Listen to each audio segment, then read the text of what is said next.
First was a freedom fighter who also used a pen to fight injustice. She is remembered for the role she played in fighting apartheid. She was killed in Mozambique by a parcel bomb that was built by the apartheid police. Her daughter says her mother believed in freedom and justice. Everyone who knew her or came into contact with her would agree that she did not suffer fools gladly. Her impatience with bluster earned her enemies. I have seen grown men and a few women quake in their boots as she weighed in and challenged their arguments with her incisive takedown of those who served to serve themselves. And a thought-provoking question from one of the recipients. Was this the country Ruth was fighting for? Was this the country Luke Spartzel-Wanley and Goodley, my client, beaten to death, the first political prisoner to die under interrogation, was fighting for?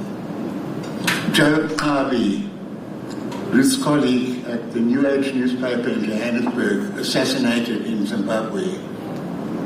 Barbara Solitary thrown out of security police windows.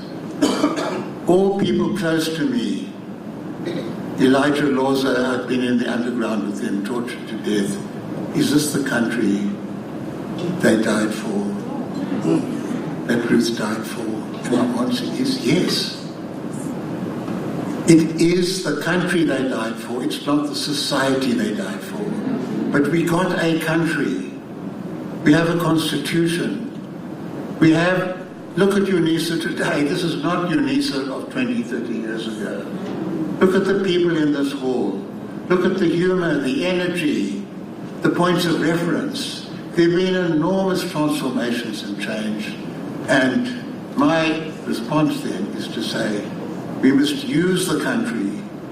We must use the gains made because of people like Ruth and nameless others and millions of others, and over decades use that country that emerged to get the society that we all believed in and the society that everybody's entitled to. For others, it was time to share their experiences. I had a dream of an Africa where her children have all what is available for human living, all the basics for human living, such as food, shelter, education, clean water, health. That dream became my commitment. My prison cell had two buckets placed side by side. One was a bucket for drinking water. The other was a lavatory bucket. At that time, I turned to poetry as an outlet to capture the human conditions and find comfort during this moment of torment. It was during this time of solitary confinement that I received a call to the ministry, much to the surprise of many of our fellow prisoners. It was during these dark days that we went through what I called stone, steel, and shamble. The former South African president and chancellor of UNISA says it's important for the university to continue to contribute to building a better world. We are aware that the current General Assembly of the United Nations took some important decisions about what the world political leadership thinks about the future of the world. And one of the things they decided was what they call the Global Digital Compact. Let me just quote one paragraph of this Digital Compact. It says, we, these nations of the world, we commit ourselves that by 2030, that's in 5 years' time, will establish and support national digital skills strategies, adapt teacher training and education curricula, and provide for adult training programs for the digital age.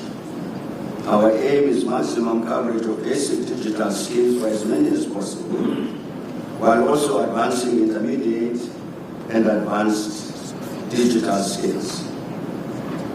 I'm quoting that just to draw attention to this matter of the critical importance of this human capital I'm talking about. And I've got this resolution which just now two months ago to do this thing about a global digital compact. And surely the university thinks it's part of its task exactly to achieve what this resolution of the UN General Assembly is. Sophie Mkwena, SABC News, Johannesburg.